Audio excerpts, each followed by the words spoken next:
Republican Senator Lindsey Graham has died. His office says he passed away following a brief and sudden illness. In a Truth Social post, President Donald Trump called Graham one of the greatest people and senators he has ever known. Donald Trump was mid-sentence on live television when his voice simply gave out from under him, and for a few seconds the President of the United States could not finish a thought about his old friend Lindsey Graham.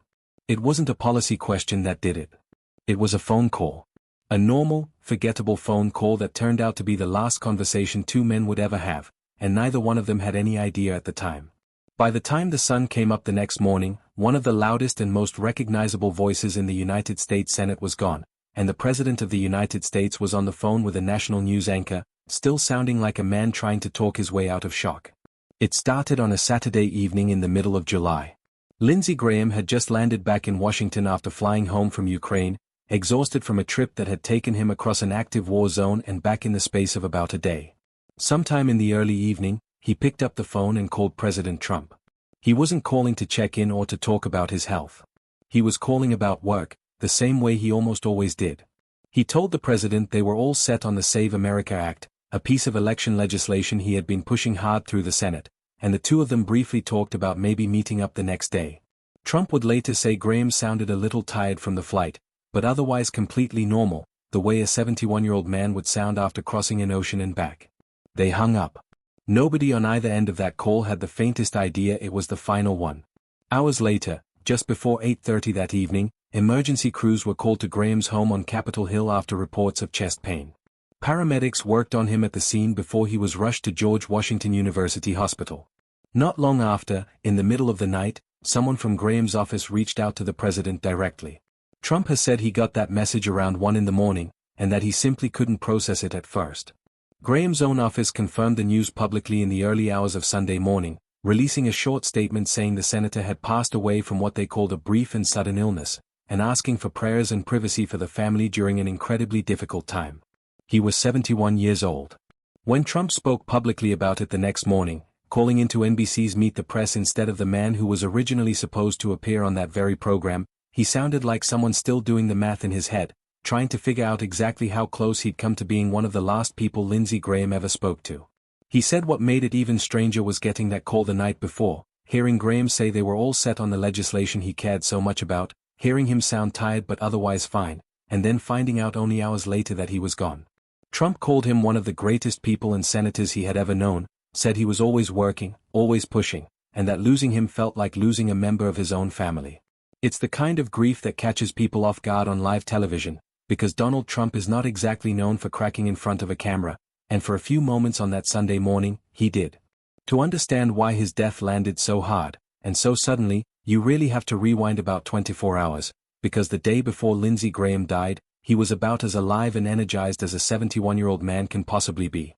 He was standing in Kiev, in the middle of a country still fighting off a full-scale invasion, and by every account he was in his element. This wasn't some ceremonial photo-op trip either. It was something like his 10th visit into Ukraine since the war began, and Ukrainian officials treated him like a familiar face rather than a passing dignitary. He met with President Zelensky, toured a facility that builds attack drones, and stood there examining an interceptor built to knock enemy drones out of the sky, visibly energized by what he was seeing.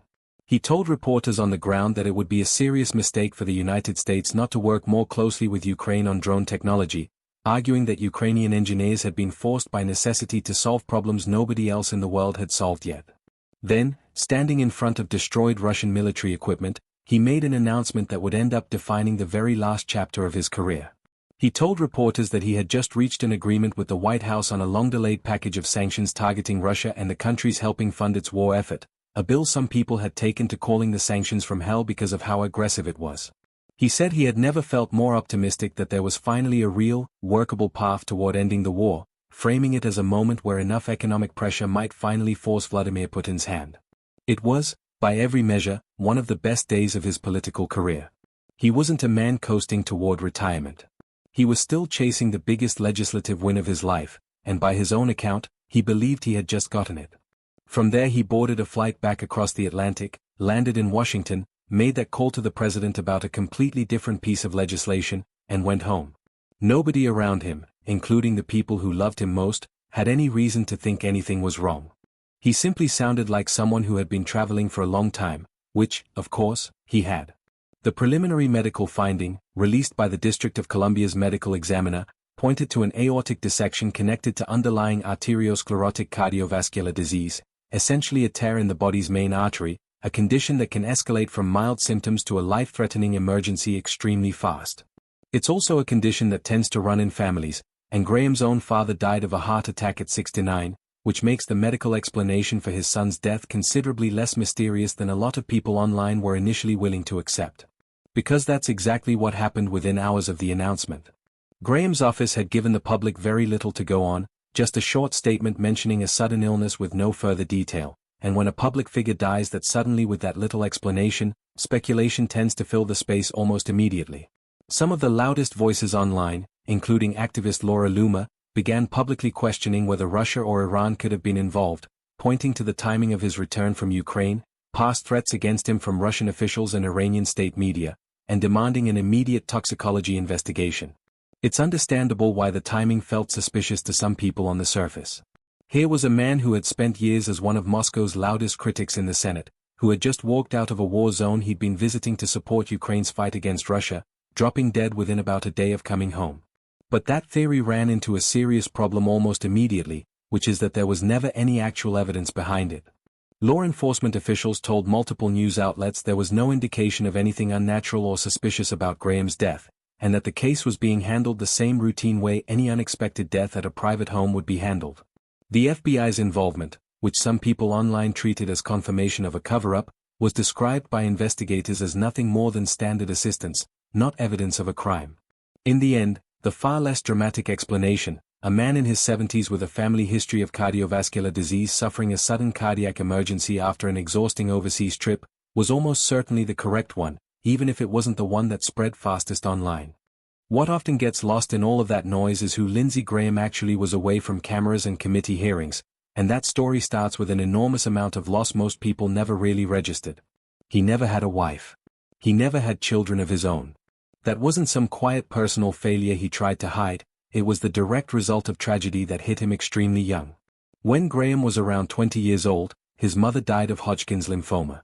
About 15 months later, his father died of a heart attack, leaving Graham, still a young man himself, as the only adult responsible for his younger sister, Darlene, who was still a teenager at the time. Instead of walking away from that responsibility, which plenty of young men in his position might have done, Graham stepped directly into it. He became her legal guardian. Later, after joining the Air Force, he formally adopted her so that his military benefits would extend to her if anything ever happened to him. 4 years afterward, he drove home from college most weekends just to check in on her, to keep an eye on her, to try to hold together what was left of their small family in South Carolina while he was still barely more than a kid himself. Darlene has described him not just as a brother but essentially as a parent, someone who promised her, standing in their living room after their father died, that he would always take care of her and always be there for her. By every account, he kept that promise for the rest of his life. That backstory reframes a lot of the jokes people used to make about Graham's bachelor lifestyle over the years. He was frequently asked, sometimes mockingly, why a man his age had never settled down, and he tended to answer with self-deprecating humor rather than any real explanation, joking that he simply never found the time, or that the right woman was smart enough to have no time for him either. It made for an easy laugh line on the campaign trail, but underneath it was a much heavier truth, that so much of his capacity for family had already been poured into raising his little sister decades earlier. When people describe him as a devoted brother rather than a husband or father, that's not a footnote to his biography, it's arguably the center of it. It's also part of why his death cut across so many political lines that usually don't cross for anything. His relationship with Donald Trump alone is one of the strangest political friendships in modern American politics. Back in 2015, during the early Republican primary, Graham was one of Trump's harshest critics, publicly calling him a religious bigot and warning that nominating him would destroy the party. After the January 6 Capitol riot, Graham stood on the Senate floor and said he was done, that enough was enough. If you only knew those two moments, you'd assume these were two men who could never be in the same room again. Instead, Graham became one of Trump's closest allies in Washington, a frequent golf partner, a near-daily phone contact, someone who eventually described himself as the president's guiding voice on foreign policy. Trump has said publicly that Graham will probably be appreciated even more now that he's gone than he often was while he was alive, which is one of those lines that lands differently depending on whether you've ever lost someone you spent years arguing with and somehow loved anyway. It wasn't limited to Trump either. Democrats who fought Graham bitterly for years over issues ranging from judicial nominations to healthcare still lined up to mourn him, describing him as someone who could be a fierce opponent and a genuine friend at the exact same time, which is a much rarer combination in Washington than most people assume. Then there's the piece of unfinished business Graham left behind, which honestly makes the whole story sadder than it already was. For more than a year, he had been pushing that Russia sanctions package, the one nicknamed the sanctions from hell, trying to build enough bipartisan support to actually get it passed into law. Just one day before he died, standing in front of the cameras in Kiev, he told the world he believed he finally had the votes and the White House support to get it done. He genuinely believed, in what turned out to be one of his final public appearances, that he was on the verge of the biggest legislative win of his career. He never got to see the actual vote.